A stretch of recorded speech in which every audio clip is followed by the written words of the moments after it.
All right. Good afternoon, everyone. Good morning and good evening, depending on where you are. My name is Matthew. Welcome to Journey to the Cloud. As always, I'm happy to welcome Salman, Kaylin, Henry, and any others that join us. Tonight's event is all about Lorraine Lawrence. She is the SIR content manager for Microsoft. Myself and Lorraine have kind of developed, I suppose, a good relationship over the last few years, from her training me virtually over COVID to now having Lorraine on our webinar series. Lorraine, welcome. Nice to have you. Thank you, and thanks for having me back, actually. Um, okay, so what we'll do is we'll just mute our mics and cameras. Lorraine, I suppose we'll start off by introducing you properly. Do you want to Okay. start? Sure. So I'm currently a senior content portfolio manager at Microsoft.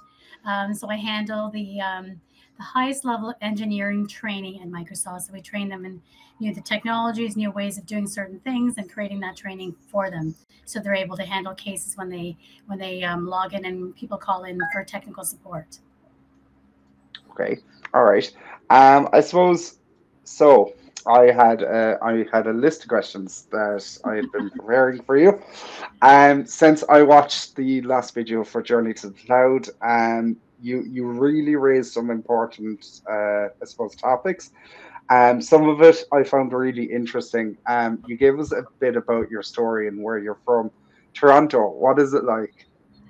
If you haven't been to Toronto, you're missing out, is all I want to say. Ah, We have the best food in the world in Toronto. We have so many cultures, so many different ethnic groups. Our food is amazing. I have people that say they've never had Jamaican roti before, and we have some really good ones about half a mile from my house. It's amazing.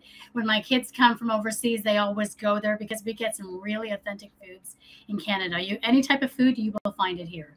So, and even it gets really cold in the winter, but gets really hot in the summer. So we get 35 to 40 degrees Celsius in the summer, but minus 30 in the winter. So we get quite the extent of extremes of weather, but we love it still. Okay. All right. Okay. Fair enough.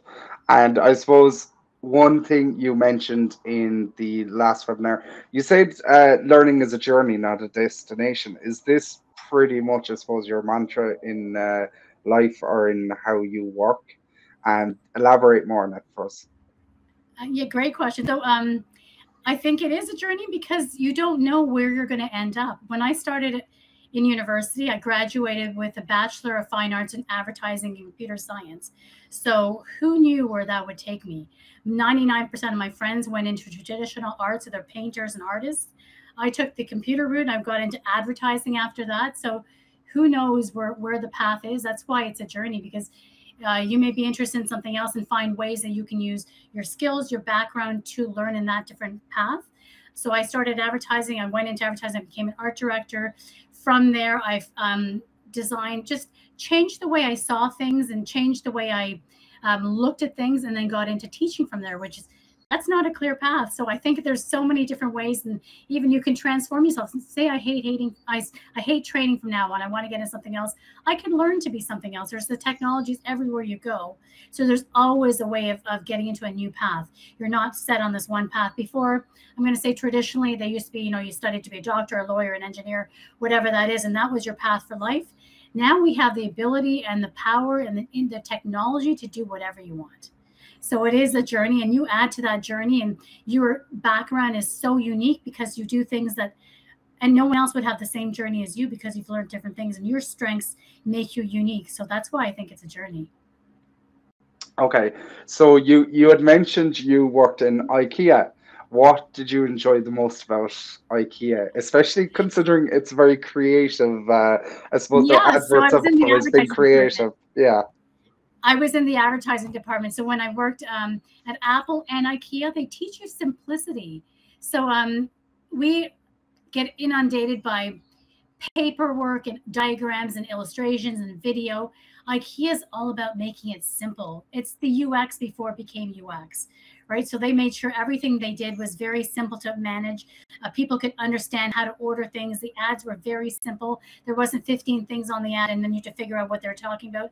So IKEA, and like Apple, simplicity is what they teach you. And I think that's where the whole UX came out of there, because we are taught now, what does the user want? How can they find what you need? Take off what you see on screen and just be simple. Think of the Google search bar. Think of how many hours and people that came into just having that simple search, and they got rid of everything else on screen. And that was a huge a change for that company to realize simplicity is what you need to do. We get bombarded with technology and visuals and text and books and everything else. We need to simplify. What was working in Apple like, in terms of, is it what people say it is? Is it a high pressure job to work there in the area that you worked in? What was the truth behind Apple? Like, is it as good as people say?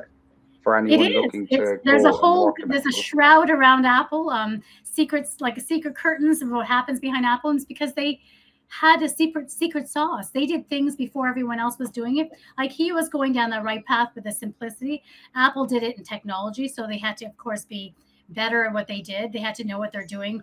Really, they spent a lot of time researching whatever they did. When you see their ads, you see how simple their ads are. That's a lot of thought into those simple ads. When they bring out new technology, it's very simple. Again, they do the A/B testing. They test on different users to see how they react to it. And it's UX where it started way back then, before it even was labeled. So yes, Apple is, IKEA is simple, but they're also that technology. They have to, of course, be better in technology. They're watching to see what users use. They want to understand what users do with the products. That's why they ask you all these questions. When you come into the Genius Bar, they see what kind of questions you have. They figure out ways of supporting that without you having to come in again. So they're looking at everything to improve your experience. And that's why you have to give them kudos, because I'm going to say one of the first ones that really worked on customer service. And when you called Apple, when you came into that Genius Bar, you got that service, and they were known for that. And they took it one level higher before anyone else did, and now everyone's catching up. You said as part of working over the last few years, when you worked for Salesforce and Workday, did you have many travel requirements? What was traveling like? Did it get to a point where you actually, you were tired of traveling and you wanted to settle somewhere, or did it get to a point where, even though you were settled, you still wanted to travel everywhere and anywhere? What was the travel experience like in your career so far? Yeah, I think when I worked at that company where I did the Salesforce and Workday stuff, travel was very vital, because you got to see the impact of what you were doing to your audience. So that's where it was really important. If I stayed at home and just did the training online, I would not get the same experience. So sometimes travel is crucial, especially when I started with Microsoft. You get to see how the audience reacts to what you develop. So I was a organizational change manager when I was doing Salesforce and Workday. So I brought in the course, taught the course, watched them how they reacted to it, watched how they used it for a couple hours, and then got their feedback so I could change and tweak as necessary to make the training more efficient, more curated for them. So icing on the cake, you get to see how your product is with the users. So I didn't mind traveling. I went all over Asia with them, and a lot of Canada, of course, and in the US. But that is the best part of training, is getting to see how your users react to what you're showing them. So it's crucial. So if you can't keep traveling, you're missing out on that. Have you had the opportunity to come to Ireland yet in your travels? No, I haven't. I've gone as far as, so when I was for Salesforce and Workday, I went all over Asia, Guangzhou, Shanghai, Beijing. I went a lot of the US, a lot of the Canada, but I didn't go Ireland as yet. So one day, and I want to go to that Microsoft data center. I want to go there one day. So I'd be hoping that, just like I did with myself and Dan, Ray, Frank, and Ricardo, we all met up recently, as you know. It was amazing. It was the experience of the community and what Microsoft is like. I suppose it all starts like everything and like all the most simple things in life, it all starts with a message, or it all starts with a text, or it all starts with a comment. And that's how my journey and Dan's journey started together. And it went from three guys on a video call to, you know, to hundreds of people tuning in. And I mean, the fact that Dan came over from the US recently, he stayed at my house, he stayed at Frank's, we went out for meals. It was a weekend that just, you know, it was amazing, and we got to go up and see Microsoft all together, as you gathered from the photos. Sometime you're going to have to come to Ireland and do that with Oh, I would me love to. If and I with got the Frank, invite, and I'd you be know, there. yeah, yeah. I So talked you about have to that data come. center in my training for years, so I would love to go to that data center. You're gonna have to get Microsoft and tell them you need to network with the Irish MCTs and MCEs and MVPs, and you need to get over here and do that bit of networking, because that's really important. I will. Um, I will. so okay, I suppose a topic that is dear to both of our hearts as teachers. You obviously before me, because it was you I learned a lot from, yourself, Christian, and Chelsea Lee, when it all started a few years ago. Teaching. How have you found this? How have you found it through COVID? What have you liked? What have you disliked? What do you wish wasn't the way it was at the time? Like what could you have said to yourself that would have got you through some of maybe the not so nice times of teaching remotely? Yeah. So COVID definitely was a challenge. As I say, I love traveling because I get to see my students. I was lead for the AZ 900, which is the fundamental course. So when I was tweaking the presentation, changing the way we taught things, I could see the reaction in my class when I was there. Of course, online you don't get the same experience, so that changes a lot of it. You can't get that immediate feedback. Yes, people put it in chat, but it's not the same thing. But I get to test, like I used to test out various concepts. So what if I put this up and see how they react to it? So I think it's more challenging as a trainer, and also they're at home with, there's kids, there's dogs, there's food, there's the kitchen, there's things around, so you're fighting for that attention when they're listening to you train. When you're online, it's different. When you're in the room with them, they are dedicated to you, and maybe the neighbors, that's the only distraction. So it is definitely challenging as a trainer to have other distractions in the room, and they don't tend to be as engaged because they're watching in a screen. There's only, it's one way. It's one, them watching me and you watching them.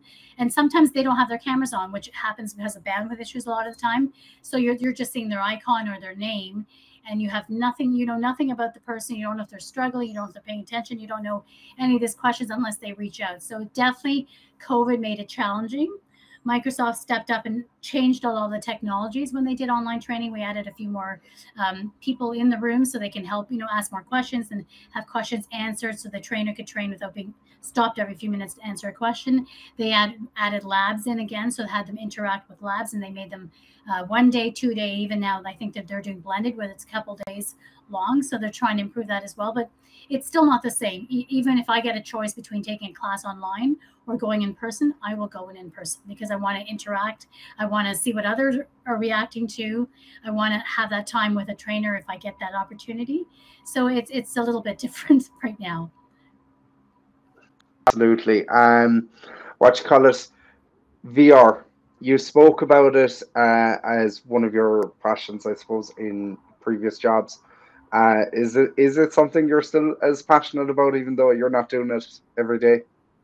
Virtual reality. So yeah, so VR and all technology has its place. You're not developing VR just for the sake of VR. That comes back to when you said before, when I traveled with Salesforce and Workday to these other companies, I'd speak to the company heads, and they were telling me the problems they were having. And then that's when I introduced VR training, because it solved the problem they were having. So I met so many different heads, like from Taiwan, I met the head for China, I met the head of the country, and I saw the problems they had. I was teaching basically advanced engineers to be more trained in a particular field, to certify for safety reasons, to certify different products, and they didn't have enough trained people in the organization, and they were turning away millions of dollars of business per month per country because they didn't have the trained staff. And our problem was the company was taking years to train these people because they couldn't get the right people in the room at the same time. So there was 15 or 20 people trying to train. The trainer was only available at certain times of the year. Everyone else couldn't make it those times. So it was just a logistic nightmare, let's say, trying to get everyone to train. So the training would take about 4 to 5 years to get all the training in before they could actually certify. So in that 4 to 5 year period, they're turning away millions and millions of dollars of business, as you can imagine, per country. So I figured, how are we going to fix that problem? Because I spoke to so many people that had the same issue. So why don't we bring that training into virtual reality? So what we did is built a studio that they would use to do their training or to do their testing of the products, set it all up so that there are different drawers for different things, different cabinets, different weigh scales, different types of gauge wire, different tools they would need to do that testing. Put it all in the room, and then we started with guided. So the entire process, they'd follow along. The entire process, follow along and do the guided training. And then it'd be less guided. And eventually they would be tested on it.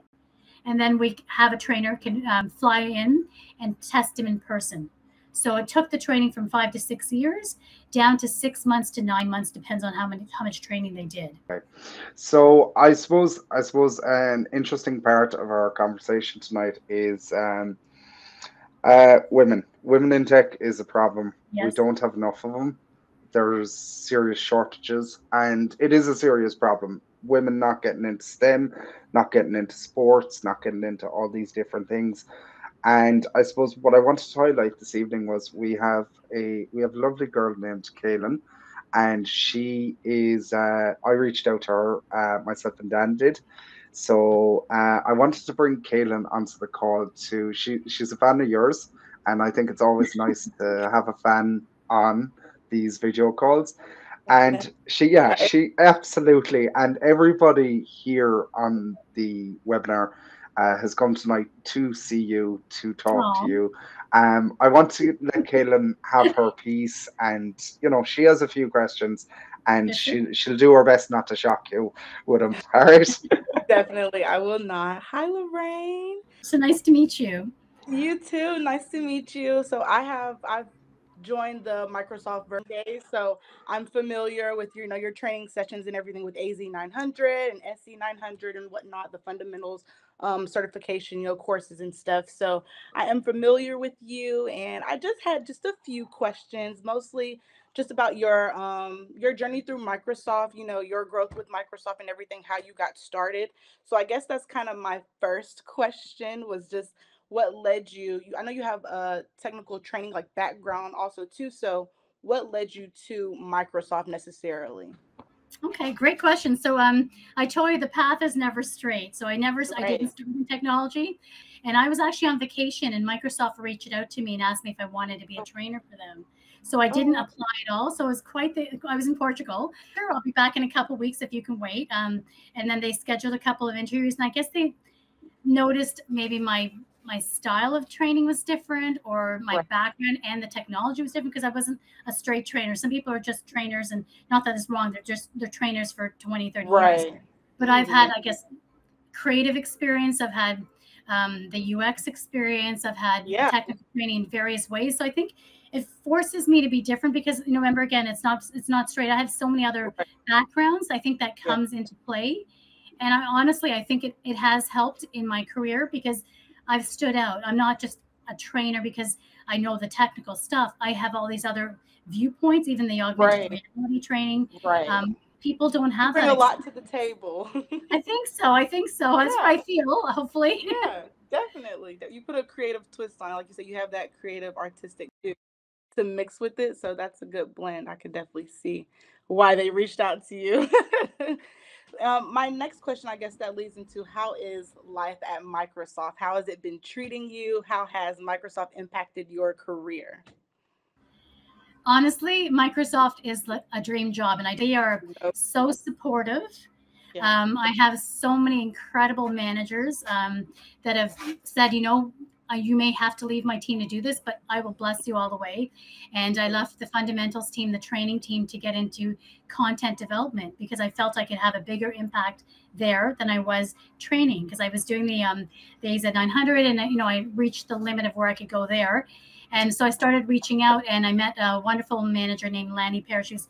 He saw the vision. He knew, because I wasn't that straight trainer for 30 years or 20 years. He saw the creative side. He saw me always problem solving, and he Right. just took a real gamble on me. And honestly, we're doing some incredible things. I can't announce it right now, but there's some incredible things coming through because he had this vision and this faith in me to go ahead. And Microsoft is very supportive of that. We have so many different programs, as you can imagine, in Microsoft, just to support development. I do a lot of volunteering. With the interns that come in every year, I do coffee chats with them once a week. I do a lot of volunteer teaching, and Microsoft is all supportive of that as well. If I want to do any training, I do a lot of training, of course, myself, because I just want to know. I'm curious. So there's the training. You can never learn too much, right? So I'm always learning something new. So they've been very supportive of that too. So honestly, a dream job, because they are willing to try things. I've kind of turned things on their head and said, why don't we try this? Because I sit in a lot of meetings and question what I'm hearing and what I'm seeing. You get stuck in your old ways. You do your own thing till someone says, "Hey, why are we painting the wall blue? Exactly. Let's paint it green." So someone questions it and they're willing to try it. So it's been a godsend, really. Yeah, I always say that's one of my things about myself too. Like, the worst you could tell me is no. Like, I'm gonna throw it out there. I'm gonna present the idea or the thought that I have, and like I said, worst case scenario you could tell me is no, or we can run with it. We could try it out, and hopefully we create something great. So and Microsoft is definitely a dream job. I can only imagine. It's my dream. Come join me one day. Come join me. I swear, and that's why it's my goal. It's definitely one of my goals. I've applied to be.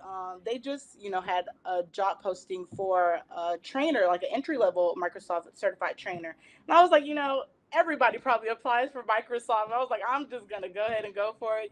Whatever happens, happens. I'm just happy to present myself. But before, I know, when you first came into Microsoft as a trainer, did you have already any Microsoft certifications already before you came in, or did you have to acquire those, when it came with the position? So I'm going to tell you, once I left Apple, I started another job for this company that worked with Salesforce and Workday, and it's the first time I was ever on a PC in my life. So you can imagine the learning curve. Yeah. I'm like, I've been Apple for 15 years, Wow. or 20 years. So I've never been on a PC. So you can imagine coming to Microsoft. I knew what the cloud was because I taught OneDrive and that kind of thing. And I taught a lot of Microsoft products, but I was not a technical trainer at all. So I knew, well, not for Microsoft standards. I've done Apple training. I've done other training at Salesforce and Workday, but not Microsoft level, not to Christian's level or anything like that. But so it was new to me, but I think it's just the angle, the way that I look at it differently is, I think, what they were looking for. Yeah, definitely, for sure. When gaining your skills and, I guess, the certifications, because I know you've done the training and everything too, related to Microsoft and Azure, was there anything that you struggle with as far as, like, maybe topics or maybe aspects of Azure, or any mental blocks as well too that you struggle with, and how did you kind of overcome those? So I had to start from, I'm going to say, like most of my students, find out the basics of what even networking is before you figure out the networking problems. I'm going to say, the precursor to the fundamentals course. It's like, what is computer technology? What does this mean? What does an IP address mean? All these different things where I've heard of them, but I never knew the exact definition and what it actually looked like. So I did a lot of preliminary work. And even when I taught in person, sometimes I would throw some of those in. Well, if you don't know what this looks like, this is what it looks like. It's kind of fill in those gaps for people who don't have that background. So I came from Apple, as you can imagine. Coming to the PC world, I was working on Microsoft Office for like 2 years before Microsoft hired me as a trainer. So there was quite a bit of learning, but that was part of the experience. I got to see how my students struggled. And when we get a lot of marketing people or execs in our courses that aren't engineers, this is what they are struggling with. So it was great because I could put in those things that I struggle with. They became part of my presentation. So it worked out really well. So Yeah, you learn that's from something.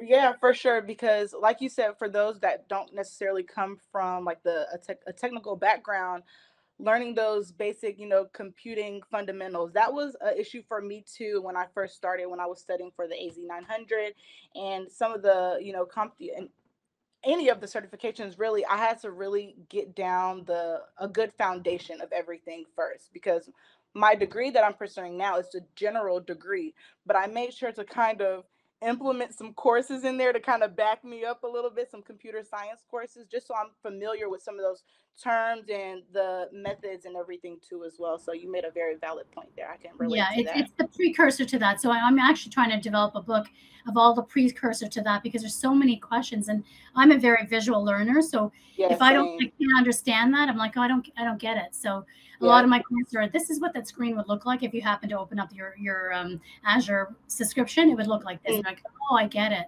So yeah, yep. that came from being in the room with people. So For sure, for sure.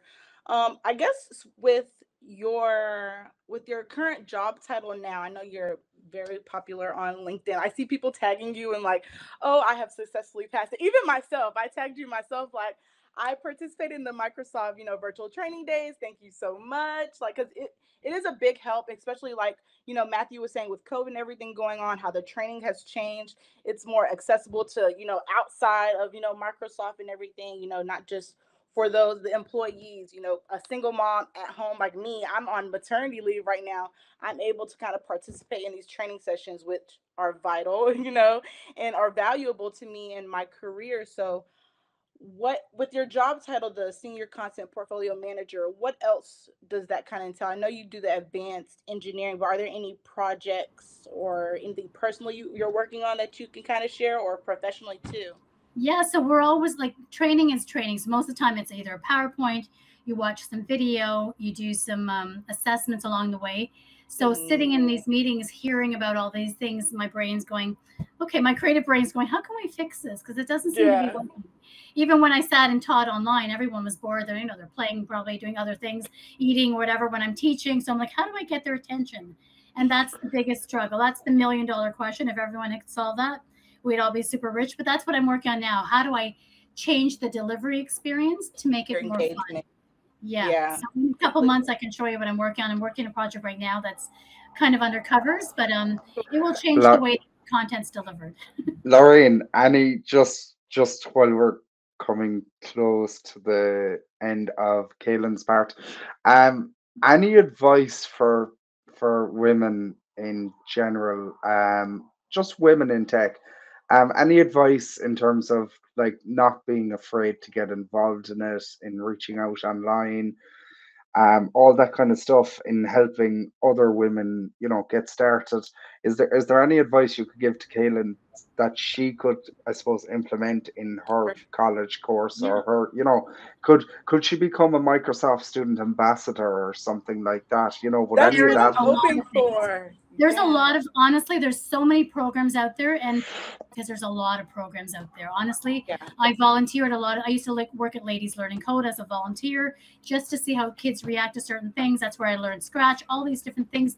There's so many opportunities right now, and that gets you, it takes you down a different path. You meet Right. people there that could give you a job, or say, can you volunteer with this? And you learn so many things. There's no wasted time. Even I was Yeah. teaching at or volunteering at a conference last year at University of Waterloo. It's our big tech company in Canada. And we were on a platform called GatherTown. What a phenomenal platform. You go in there and you can go speak, and you can go to conferences and meet other people. If I didn't know about that conference or didn't volunteer, I wouldn't even know it existed. So put Okay. yourself out there, put yourself in the room, because naturally things will come your way, is all I'm going to say. Because I was there, I learned something, and I shared with Microsoft because they hadn't seen it before either. But there's so many tools, so many events that you can go to that will put you in the right direction of where you want to go. Cool. Kaylin, is there any last questions you have for Lorraine for now before until we do the end of the show questions? Anything else No, you want to ask her? no. I think I've covered everything. Thank you so much. I just Okay. appreciate, your feedback and Very everything. welcome. Honestly. Thank you so much, Kaylin. Okay, so I'm going to actually unmute everyone. This is an exciting part of the conversation. So I'm going to share something, and it's a bit of sadness, it's a bit of happiness, it's a bit of everything going on in the Microsoft world. So the 30th of June marks the end of the MTA certification titles for all holders. It's the last of the bunch to go from the MCSAs to the MCSE. MTA was the original certification for anyone that did it in the Microsoft pathway before the Mm, role based certifications came out. So it's interesting to think that we're now at the end of the old Microsoft pathway, and now we're going on to the role based from today onwards for anyone joining the, I suppose, the certification side of things. Does anyone remember them? No, Yeah, gonna take I that do. as a no. I have one. You have one, Frank. Yeah, yeah. So, I have one. I think. I was too late to the party on that one, unfortunately. Way too late. So- Just a little bit too late. So I decided no more than most people like Lorraine. I went back last year and finished off a few of them just to have them in the bank, as they say. Nothing wrong with having them. Great content in them. Sad to see it go. With it being the final end of Microsoft's year, I just thought it'd be worth having a mention about those. Our next thing, how do we feel about the new certification style? Anybody want to raise a hand or say anything on this? For me, it was a shocker. I really, really and truly loved the old ones. How does everyone else feel? Henry, you recently got certified. I presume you found out that yours were all changed in the last few days. So I got my SC900 a day before it was changed. So I Yeah. still have the old one for it.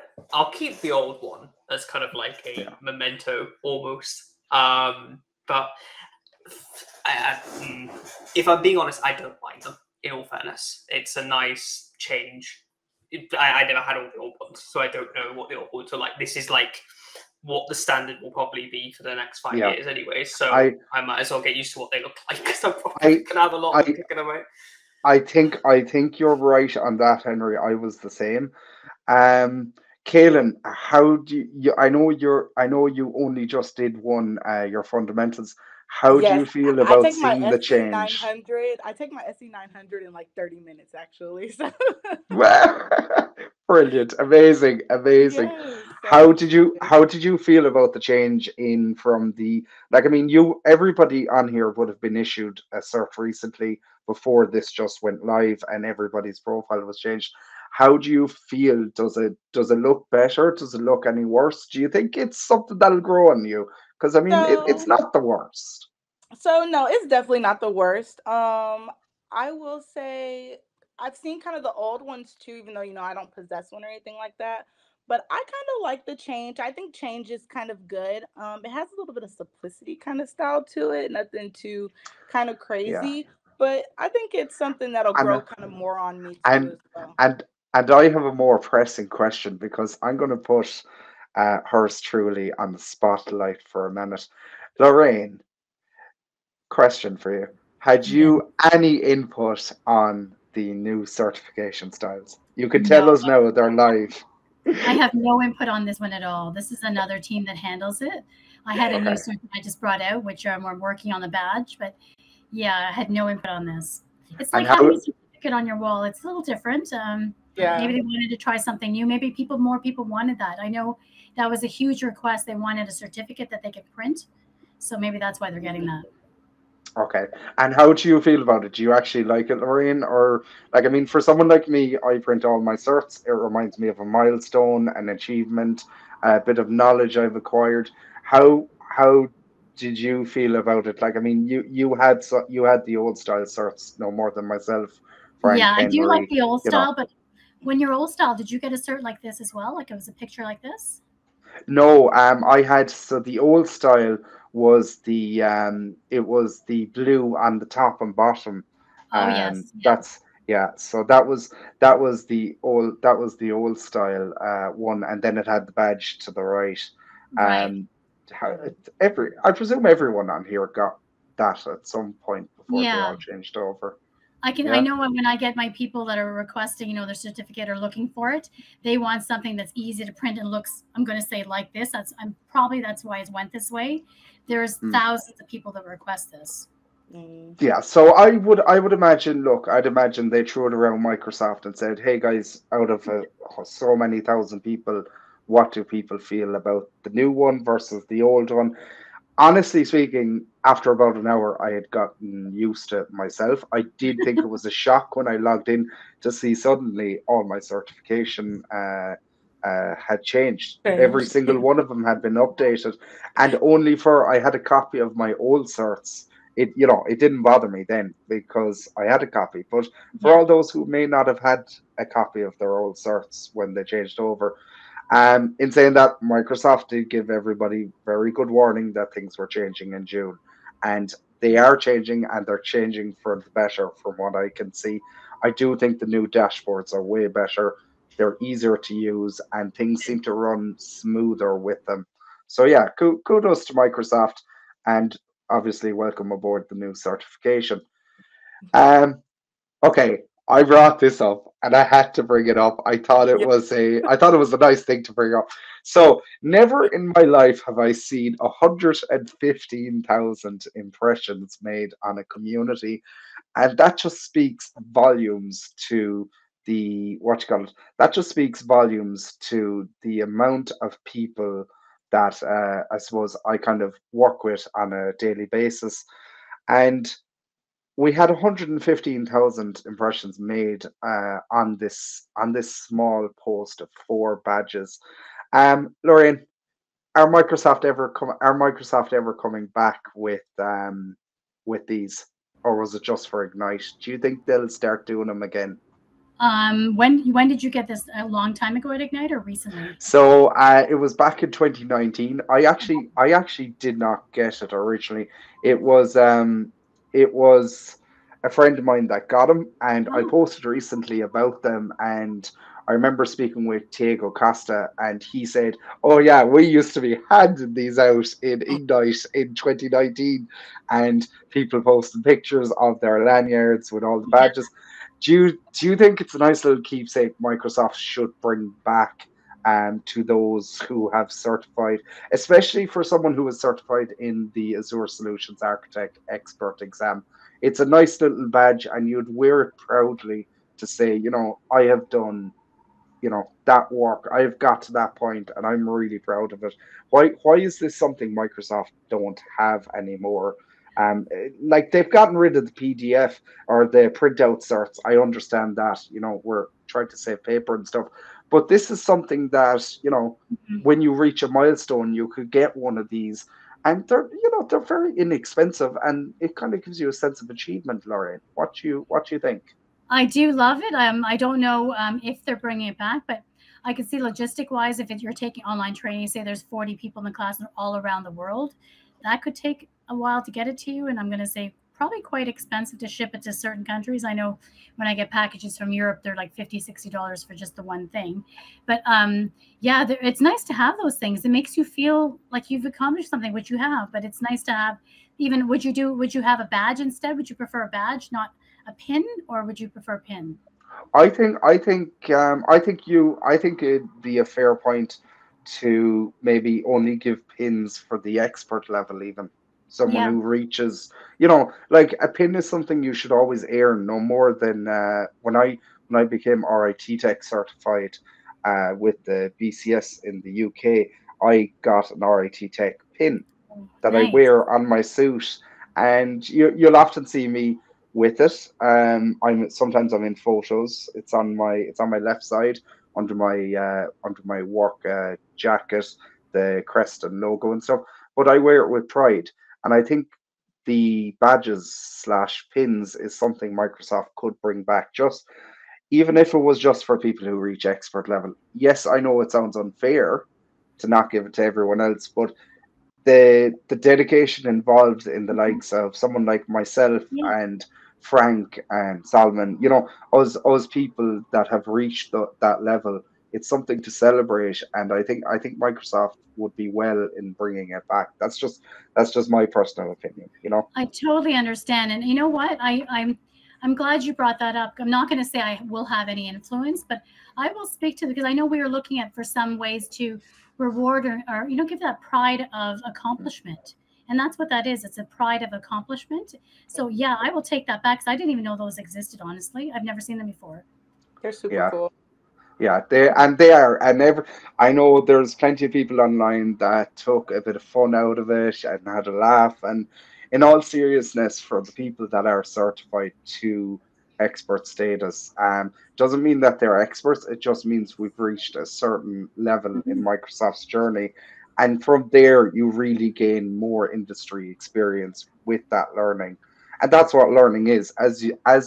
As we said, Lorraine has said it before. It's learning is a journey, not a destination, and that's why our series is called Journey to the Cloud, because Yeah. it's a constant journey and it's a constant learning. So look, it's just something to think about. It's something That's to a go great, back to great for you to Microsoft. bring it up. Thank you for bringing it up. I honestly didn't Yeah, know they existed. I've seen other badges, but they weren't for certifications. They were like you go to a booth and you get a badge kind of thing. There's yeah, no yeah, value to that, but there's value attached to this, and there's a lot of work behind these. So I do yeah. understand that. Great. I'm going to see what I can do. So we I was going have to the say, next. Yeah, go on. you Yeah. you could always do a generalistic badge for completing all the fundamentals. Surely that Yes. would cut down. Yeah. So you could just have on the left hand side there was just a fundamentals one. Motivate people to Yeah. take all 8 of them, I think it is, and give them that at the end. Be Yes. like, right, there you go. Or manufacture one of them and give them one every time. I suppose that could get around that problem. I suppose. And I make it was difficult. I was actually just I was thinking that as I had said it, Henry, but you kind of jumped on that, which was good.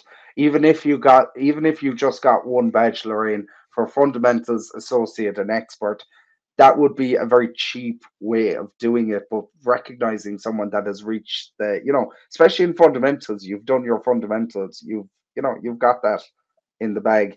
Same with maybe the associate level exams, or even if Microsoft did it where you did fundamentals, associate, and expert, and that you'd get a badge when you had, I don't know, maybe done one in each Yeah. kind of, area, because they're all in different areas and specialties and roles. It's role based. I was going to talk about this one, but I'm just after seeing the SC100 has been Yeah. taken out of beta, so we're super excited us beta heads. Frank, if he's still on it, I Yeah. don't know. Did you take the exam, Frank? The SC100? No, I didn't. No, I no. was doing that challenge there all June. Yeah, I the was doing. challenge that's not paying out at the moment for me. Um, Yeah, I got the email there, so I earned a free uh, exam and for it doing it. worked for you, did it? How do you mean did I get the exam?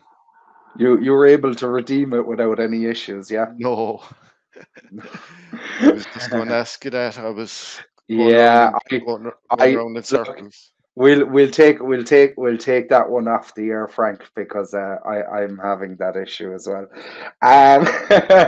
Anyways, so what you call it? The SC100, the badge was released there on Monday night.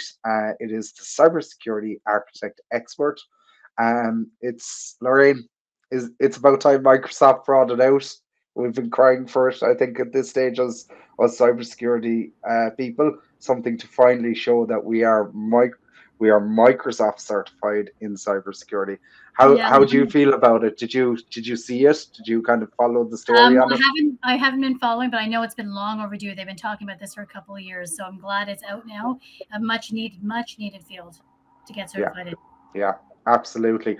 I think that really kind of says it all when you hold something like that. Just like when you hold the Azure or the DevOps or Power BI or Dynamics, you are recognized as an expert in those areas, but your learning is continuous. So it's another validation method for us engineers and cybersecurity people.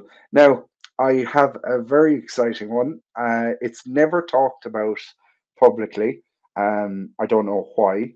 So I have brought it. I decided to use this. I suppose this video as it's our final slide for this series. In it, so it is the MVP award, Microsoft Most Valuable Professional. For those who don't know what it is, most people aspire to be awarded this if you've been in the tech industry as long as the likes of Frank Falvey, myself, Salman, Dan Ray, all these people who have had 10, 15 plus years in the tech industry. Someone who is very deserving of it is Lorraine, to be honest. Unfortunately, as Lorraine knows, when you work for Microsoft, you can't be awarded MVP. But I'm sure sometime it will happen because it's long overdue, Lorraine. Thank you. So my question is, right? We have MVP. We have MVP in general.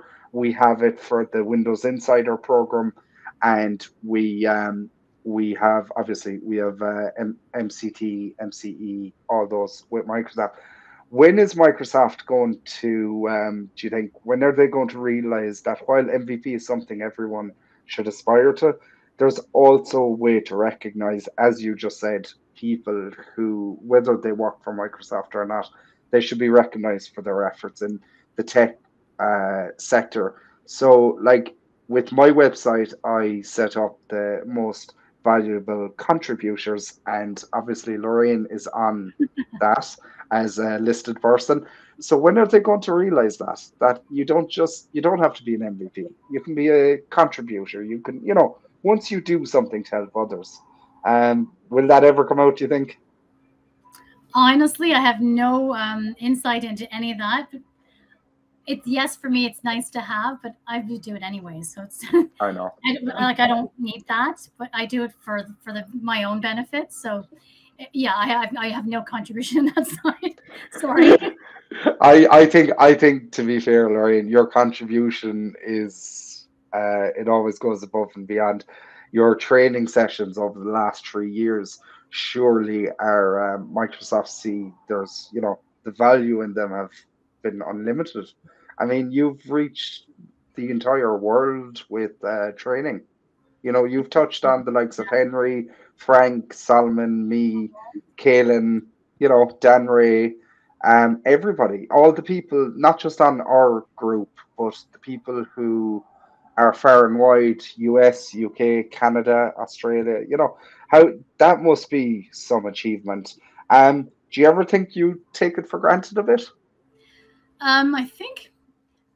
I think when I was offered the opportunity to do it, I was like, oh, I don't know if I want to, but then I realized how crucial it was. And then oh, wow, this is a big deal. So maybe I take it for granted. I don't know. I still reach out to all my LinkedIn people. If you message me on LinkedIn, I will reach out to you. It may not be the same day, but it might be the next day. So I have not many, not like you. I have only 25,000 followers, but getting there. And if someone needs help, I will help them. If they reach out for me to speak at events, I speak at events. So hopefully I don't take it for granted. I know it. My courses are still going on, but I do love helping people, and I get a lot of different women's groups or youth groups or whatever reaching out from there. So I do have that influence there. They can find me if they need to reach me, and I do a lot of volunteering for other organizations like Goodwill and Ladies Learning Code and all that stuff. So hopefully I don't take advantage. I don't realize the impact I've had, I guess. Yeah, I don't think you do, because in the last session you said you're the first 5 female trainer, and I actually wrote it down here. I said, is this an accomplishment you take for granted? So you were one of the first 5 Azure technical trainers in Microsoft. Do you think that you've kind of underestimated your value as a person to the tech world? Because it's like, I personally think, as a fan, as someone who has been trained by what you have taught, I just think it's invaluable what you've done for a lot of people, and I think kudos. And I don't know how you did it, to be fair. You're gonna make me blush, because I don't know if I told you, I wasn't expecting Microsoft to call. It wasn't even on my radar, because I don't have a strong PC background. But I guess it shows you that anyone can learn technology. I was on the Mac side, the Apple side, so I knew that world really well.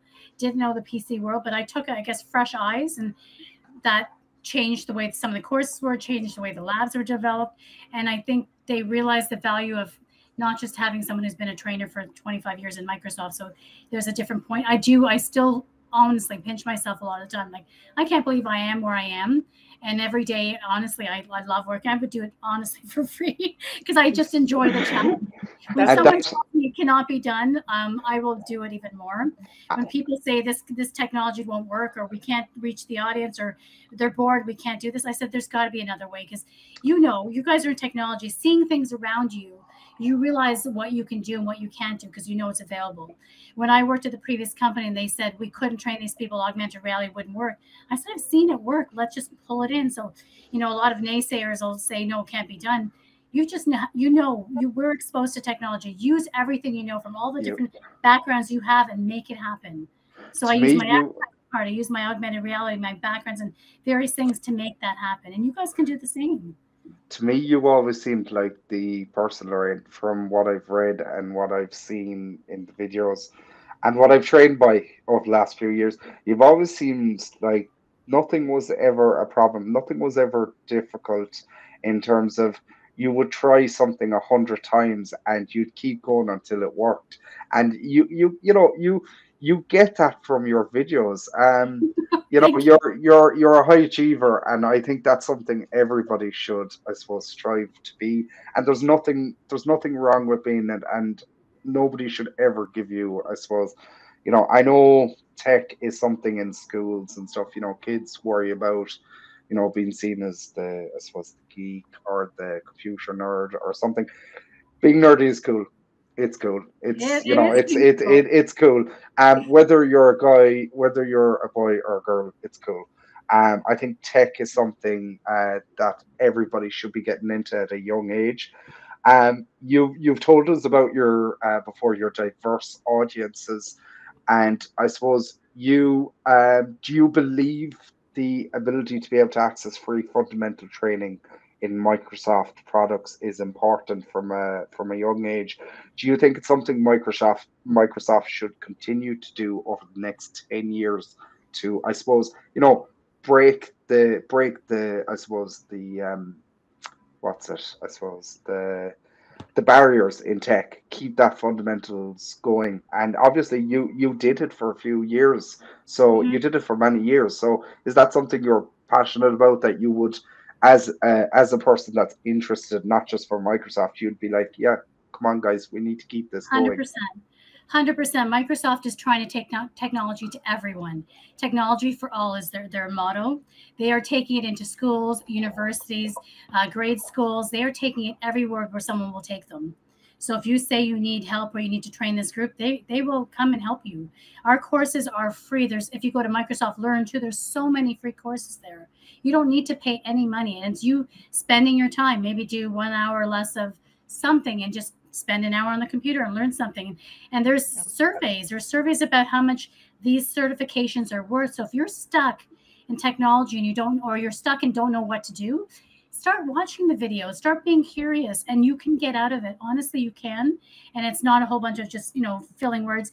Watch some of the videos. It's kind of exciting. Like when you think of all this networking, it's kind of exciting when you see it all work out, and when you see some great videos, and it's really intriguing. And just challenge yourself. Even if you're not in technology, challenge yourself to learn something new in a couple months. Go online. We are blessed with technology, having YouTube. We have videos. We have so much free stuff out there. Take advantage of that. We're using it for cooking and for sports. Use it for your own development. Use it for your careers. Use it to help your family, help your kids, whatever that is. Use that technology. And Microsoft is jumping in anywhere that any will have them to help them out. And that we're trying to make it for everyone. We're very accessible as well. We do a lot of programs for accessibility. We make sure anyone can take the program. So yeah, even in universities, I know there's a lot of programs, and I know Caitlin was trying to get into become an ambassador. There's a lot of student ambassadors out there. Become an ambassador. You'll get connected in Microsoft. Become an intern. There's all these interns dying to get in. They come in and I speak to them, and they're like, they're so glad they're here, and they're just loving the experience. Come join us and train everyone. I'm definitely trying. Okay, so the next question I have is really important. I want you to go into a bit of detail on it, okay? Spend maybe 5 minutes. What is your job as a SERC Content portfolio manager like? What is it like? What does the job entail? Are you able to kind of give us an insight into what your everyday is like in Microsoft, just for people that are interested into going into your line of work with Microsoft? Just for all those. Great question. So You know what a content developer is? They create content. So say you have a new networking technology. You want to teach all the engineers how to use that technology. We develop the content for that. That's what a content developer does. I go one level higher where we have multiple streams, networking, security, storage, all the different streams. And I manage the training for all the different streams. Oh, wow. Yeah, it's a lot of fun. Okay, and what? Okay, so nine to 5:30 or 9 to 5. What is the job like? As in, you go into Microsoft. How does your day start? Azure, I specialize in Azure. Azure has 25 different sections in Azure, so we divide between two of us.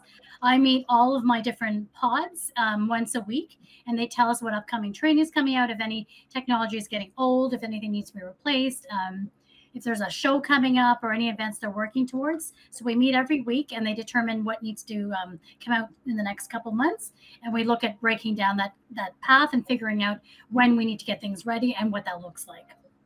So see if there's a new networking, an update in networking, and maybe they need to change all the current learning modules they have out there because the term has changed and some of the way the technology works has changed. We'll go in and revise that. So the AZ720, that was your brainchild.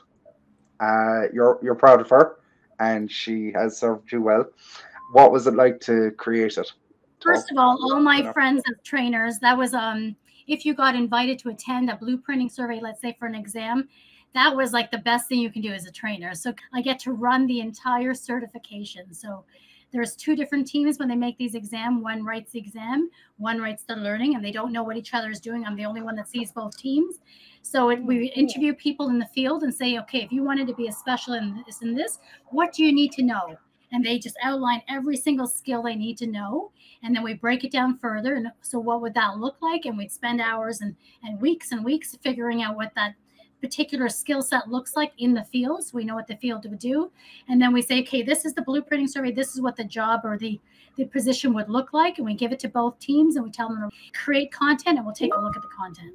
So it's really unique experience. I heard people talking about that as a trainer. I never in the slightest thought I'd ever get a chance to do that because I'm not an advanced engineer. I'm just a regular person that's studying this stuff. So they're advanced engineers and they always got invited to these things. And so the fact that I can run one of these and be the lead for it was beyond belief. What's it like to be in charge of a lot of engineers? It's actually brilliant because they're very structured in their thinking. They see one thing and then you suggest something else. Like they want to do better. They want to be recognized. There's so many things they want to do once we know they need that. So this next thing I'm developing is to acknowledge these engineers and acknowledge their skills and their abilities and have them being recognized by their teammates. It's a big thing for them. And they're wonderful. They're so brilliant, so smart, and they do some really interesting things. And I always make sure I send positive feedbacks to their managers when they work on projects because there's some brilliant things that people do that go unrecognized. It's amazing. Something that's not talked about a lot in tech, though, Lauren, is burnout. Talk to us a bit about that, about your experience maybe with seeing other engineers, about for the likes of Henry and other Kaylin and other people that are starting out with the Microsoft certification journey. Yes, burnout's a thing. It happens. It's tough. How do you deal with the balance of life and learning and lifelong learning, basically? Talk to us about that. Great question.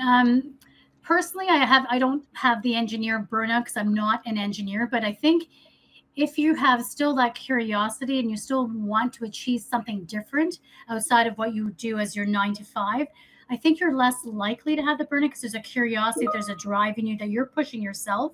Microsoft is very, very good at giving time off, making sure work-life balance. There's a lot of programs in there so that if you need time off, I can take it off next week for whatever I need to do. And they're very, very conscious of that. They know burnout is real for a lot of people, but honestly, I guess I'm fortunate because I'm always curious. I'm always signing in early to see what's going on and whatever it is so I can, I want to make that difference. I only have so many years in my life to be here and I want to make sure I have some sort of impact. And I'm just getting started in Microsoft, so I don't see the burnout. I'm sure there is burnout there, and I think if you get bored and don't want to do what you're doing, you feel it more than if you have other interests, even at work, Yes. outside work. I'm not sure if that's because I have all these other things I'm working on, augmented reality, virtual reality. There's so many things going on. I can barely keep track of it, but that's exciting. Like I find the excitement there. So if you're feeling that, I'm good. I'm not that I'm a psychologist or anything. Find something you really love. I have a few engineers that they do their hours in tech support, but then they have this side project that they love, and that's what keeps them going. So find your side project, your side hustle, whatever that is. Do ye have anything similar over in Microsoft in the US to the garage, Microsoft Garage? We have the garage here in the US. Canada doesn't have. I know the US has a couple locations of the garage. I think in Atlanta, Seattle, and there's 3 locations that they have physical locations where you actually can go and do things like that. But we all have a lot of online ones as well. I participated one in February, where it was like a challenge, a hackathon challenge in the garage, and we were creating some virtual reality worlds in Microsoft Office, and you can run around, interact, you can go to the cafeteria, you can talk to each other. So we're just playing around in the garage, and we were just solving a challenge of how to make learning more interesting. So it was just a fun thing. But I worked with a team in India, and some of them were in Costa Rica, and we worked on a project together. So we didn't have to be there. What's the coolest thing you've ever seen in Microsoft in the garage being made in Canada?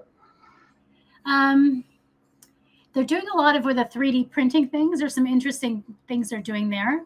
Not exactly related to training, but it's just the possibilities of what it can be done in the future with it. So even those badges, maybe they do those locally, print the 3D badges and distribute it for the courses locally or things like that. So I see some really interesting projects that come out, and even automating different technologies of, entering your email boxes, whatever. There's so many things out there. I think there's so much noise, though. Finding the one that really is going to take you to the next level, or that you're really excited about, is what it is. There's so much things going on. You mentioned you mentioned back on the last session, turning point for girls in technology. Can this be improved? 100% it can be improved. Yeah. So it's just, I think it's sparking that curiosity. I'm going to say again, it's not all computer science, and you don't have to do only coding. So we have to realize there's more out there than just straight coding or engineers. There's a lot of other fields. Like, look at me, I'm not a technical engineer, but I'm in technology. I just want to interrupt you for 1 sec, Lorraine. Sorry. Best of luck to Kaylin on her SC 900 exam. Kaylin, you're unmuted if you want to say something. Thank you so much. I just want to thank everyone. Thank you, Lorraine, for just, your feedback and everything, responding to all my little questions and whatnot. So, and thank you for the training, which is part of the reason why I'm getting ready to take the SC 900. So I appreciate it. So, and thanks everyone for wishing me luck. So good luck to me, I guess. So Yes, I'm going to go let us know how it goes. I'm sure you'll do fine. I definitely will let everyone know. I'll keep everybody Please do. Thank you. on LinkedIn. So thanks, y'all. Please do. Best of sorry, no, I'll just unmute everyone because they probably want to say it. Best of luck, Kaylin, on your exam. Everyone's unmuted. Thank you. I'm trying to get best of luck. Certifications up like y'all. I'm trying to be like y'all. So. All right, Kaylin. Okay, sorry, Lorraine. Apologies. I just wanted to get that in there before she signed out. You were saying the turning point for girls.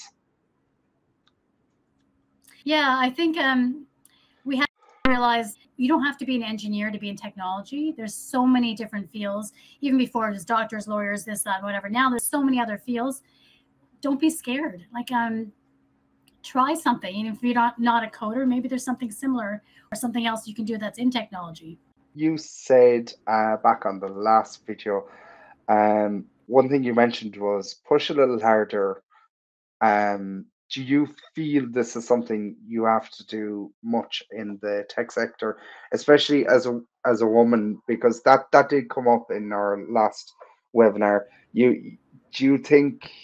I suppose. Do you think people expect more from you? You said you pushed a little harder. Do you think that's a fair assessment to say that you should have had to ever, considering everybody should be equal in tech? We're all trying Yeah. to, get through it and build a future for us. Do you think it's too much dominated with men? Do you think women need to just step on board now and kind of push it to be kind of neutral? Yeah, I think I had to push a little bit more because I'm going to say I got into it earlier. But we shouldn't have to push. Not that, but there's no perfect world out there. Sometimes you have. Well, remember, there's men who've been there forever. So when there's say new females on the team, they're not used to females being on the team. So there's a little bit you have to, to be more flexible with. Yeah, you still have to. I'm going to say push a little bit, but make yourself heard. Like, don't be afraid to put your hand up and volunteer for things or jump on committees or say, I don't think that's right. So have your say and be confident that you can say it. And even if you're wrong, not everyone else is right either. Sometimes they know they're taking that challenge and they're saying yes, or they're taking a stand. Take a stand. We shouldn't have to push. Sometimes you'll have to push a little bit. And then, once they recognize your skill and ability, you won't have to push anymore. Yeah. And is what you call it? Sorry, no, I had it up here. The biggest challenge in Microsoft so far, what has it been? In Microsoft, or for me, you mean? Or For you in Microsoft, what has been the biggest challenge? I guess when I first started, I'm going to say I started as a trainer. I was in the likes of people who had 20 or 30 certifications when they started, and I was learning what it all meant. The cloud was totally new to me, except for OneDrive I knew. So I guess coming in were a totally new viewpoint, and they've been training in Microsoft technologies for 15 to 20 years, and here I am right out of the Apple world trying to learn Microsoft. That was the hardest thing, I'm going to say. And then once I skilled up and I was speaking at Ignite and Ready and all those events, and not everyone gets to speak, as you can imagine. And they would ask me, like, how did you get chosen to speak? And then when I spoke, they said, oh, I get it. So, eventually they'll get to realize your skill or whatever that is. And that was the hardest because I was new to PCs and to Microsoft. We're nearly there, Lorraine. So I'm going to share something. Pearson VUE, guys. Okay, so it's something that a lot of people have, they've been complaining about and stuff. I do want to reach out and to recognize the proctors who gave 110% throughout COVID to allow people to certify, get trained. Kudos to you. Well done. You have changed people's lives. You've operated a fair training environment, and well done to all the proctors out there in Pearson VUE who helped everyone, take their exams in a secure environment and give a fair shake on how exams should be set out remotely. So thank you to them. Thank you to them. And just, worth mentioning, shout out to Pearson VUE, who are the exam provider for many exams, just like Microsoft. So shout out to them. I want to give a shout out to Christian, who, Lorraine, you know Christian well, your friends and colleagues. So shout out to Christian, who would have been here this evening if he could, but he just couldn't. So shout out to Christian from myself and Lorraine and everyone on it. Another shout out to Chelsea Lee, who is a wonderful technical trainer and MCT. She is making headway in the IT community and is really, she's popular. She's got out there. I decided to bring Ralph into the mix. Ralph is a good friend of ours. He brought us around Microsoft One Place in Dublin when Dan Ray and Frank Falvey were over. So I just wanted to give a shout out to Ralph. He's an absolute gentleman of the highest order. He is the customer success manager from Microsoft in Dublin. He's a lovely man, and if anyone gets the pleasure of meeting him and getting a tour of Microsoft and the garage, you'll have a great time. This is just a quick picture of the three of us with Ralph in Microsoft in Dublin. Just, worth getting out there to all the engineers that have been following us and the video series and Journey to the Cloud. We have really, really come on leaps and bounds. Um, that's a picture of Dan and Frank at the garage with Kieran. Shout out to Claire Smith, who is head of the MVP for UK and Ireland program. She knows Kieran very well, and Dan, of course, and Frank. They were there taking the picture, happy as anything. Microsoft One Place, what a fantastic building.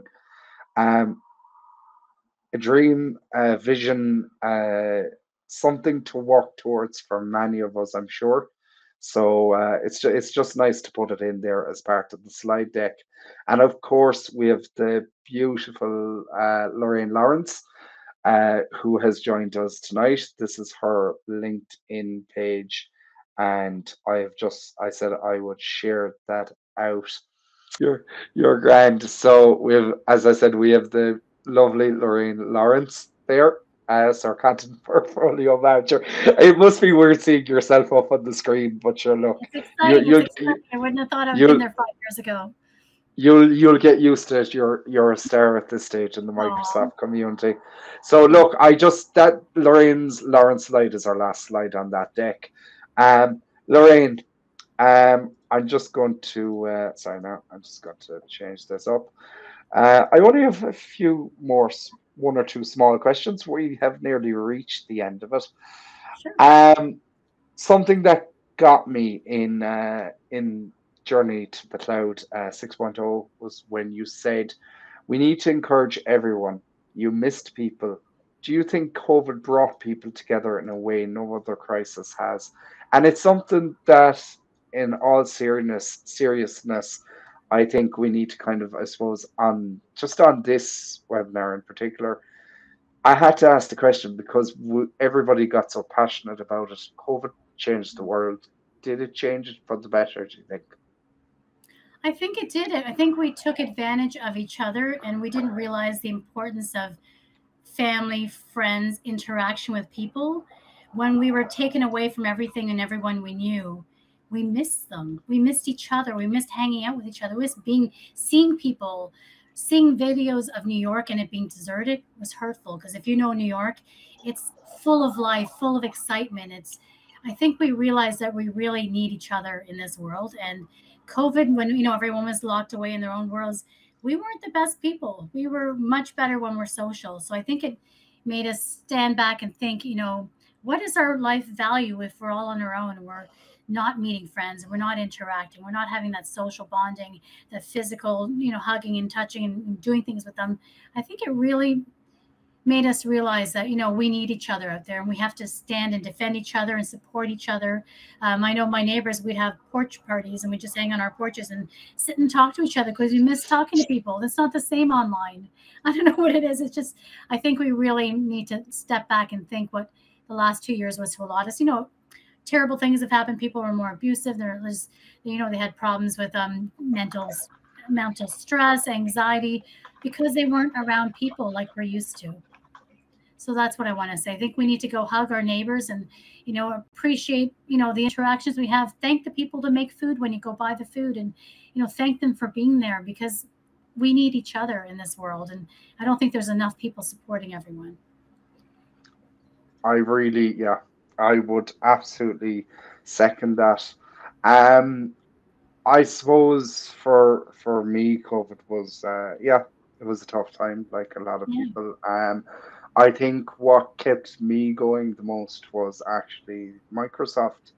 I don't work for Microsoft, but I do have a love for their certification, their learning, their ethos, their designs, the people who work there, the likes of Christian, Chelsea, yourself, Lorraine, Claire Smith, Ralph, all those people that make a difference. And it's one thing that makes a difference. It's a small thing, and it's just being courteous and nice, and extending an olive branch to people, especially when COVID was over. When we got invited up to Microsoft in Dublin, it was something spectacular.